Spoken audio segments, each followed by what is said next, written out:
Hey guys, just a little health update on where I am. It's now been 18 months since my stem cell transplant. Still leukemia free.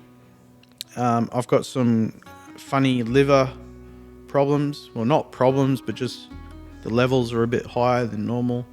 And the fatigue has been crazy bad. So at Christmas time, I was doing fine.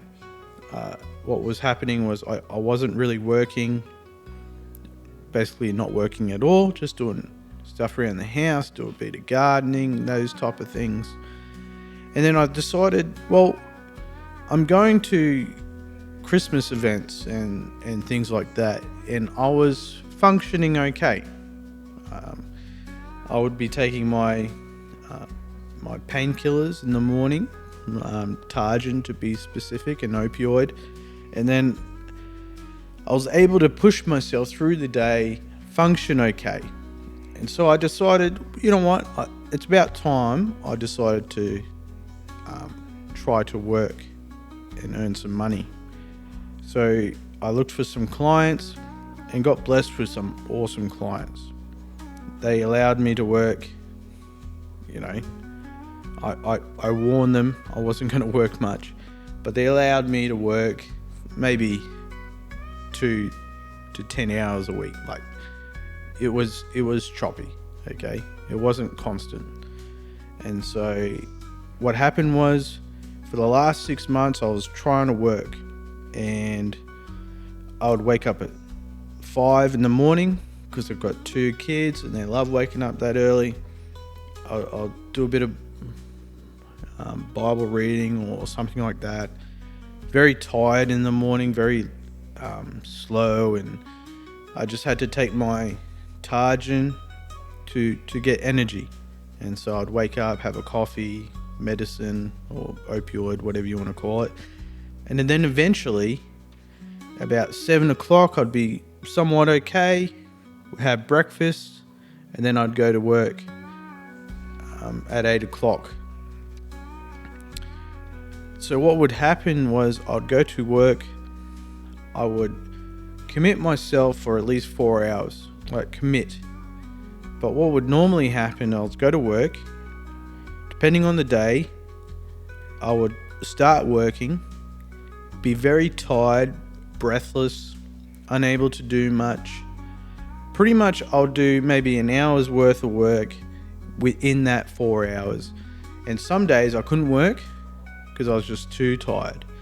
And some days I'd come home earlier, so maybe about 10 or 11 o'clock, because the fatigue was seriously bad. Sometimes I probably shouldn't have drove home. Even though it's only 10 minutes down the road and there's no traffic, I probably shouldn't have driven. So effectively I didn't work much at all for those weeks, for the last 6 months, until I kept pushing myself, because the mentality I had was, Tristan, just toughen up, mate, just push through it. So I was pushing my way through it, and I was eventually getting more hours in the week. And some days would be good, you know, 4 hours, I could do that easy. And then some days would be just, again, tired. And if the days I pushed myself harder, the next following couple of days would be terrible. So there was no recovery. It was hard. And then one week I got this smaller job, and I decided to do 16 hours in that week. And then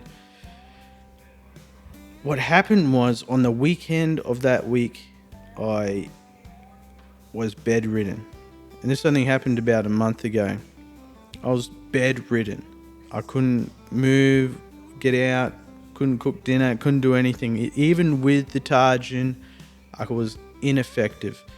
So something had to change. About a fortnight ago, so around the 10th of June or whatever, about a fortnight ago, I decided I needed to just stop the Targin. I had to get off it because something was wrong. So I got off it. It was pretty hard for the first week. It was hard the second week. And in fact, I just recently went to Brisbane Hospital to get checked. So my heart's fine, lungs are fine, blood results, well, I'm still waiting for those, but everything seems to be fine. And in fact, my recovery has been fantastic. They do say that the Targin, even though I needed it at the start, was eventually, according to the research I did, was eventually affecting my hormones. So testosterone levels, endorphins, all those type of adrenaline, all those type of hormones that were being affected. So this last week has been amazing. I've been able to drive to Brisbane, do hospital checkups for 2 days. Okay, so driving from outside towards Toowoomba into Brisbane, doing the checkups, doing that 2 days in a row, and then also driving all the way to New South Wales, driving back, and I did all the driving, and my energy levels have been fantastic. Recovery, fantastic. I've been able to spend time with the kids, with Alana, been able to walk and do all sorts of stuff, and it's been great. So things are really looking up at this current stage.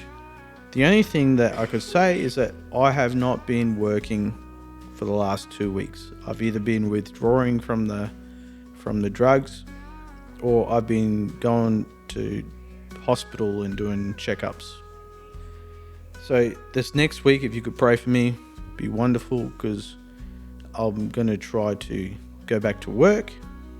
Hopefully my energy levels and my recovery are as they are now, and I get to earn a living, start to actually move forward in life.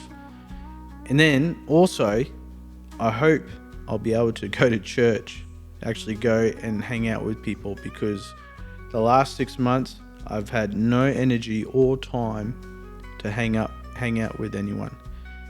Now, this is an important lesson that I think I've learned over the last 6 months, and that is,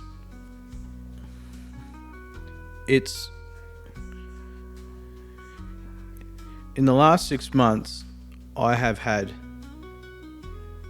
no energy whatsoever. It's not because I don't try or I don't want to go out anywhere. It's because I literally have to prioritize my work and my recovery efforts. And because of this, there's a saying about communication, or the saying, it's like a bit about information. If there's a lack of information, people will fill in the gap with what they don't know and assume certain things. And so what I feel like is people in general, because I don't contact them, assume certain things. And I would recommend that if there's anyone else in your life at this current stage who's ill or not doing too well, and they don't communicate to you, it is difficult, and you need to make sure not to assume that they are thinking the worst of you. In my case, I literally had a life between 5 a.m. and 11 a.m. and that was it for the last 6 months. I couldn't even go to church to spend time with people. Even with the Targin, it was at the end, it was not working. So you need to think about the people who you hang out with, or who go to your community or your church.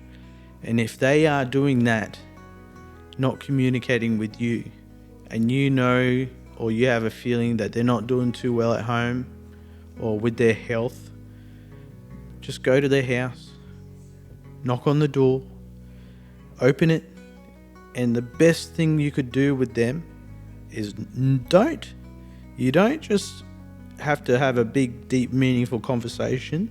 Some of the best times I had with Alana during this stage was when I was lying in bed or sitting in the chair, not doing anything, unable to function, and all she did was sit with me and spend time with me.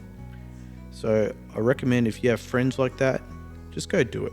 Just sit with them, read a book, do whatever, but just spend time with them. Alright guys, but at this stage, everything's fantastic. Leukemia free and no major problems at all, except for the fatigue, which may be broken. Alright, thanks guys. Be blessed.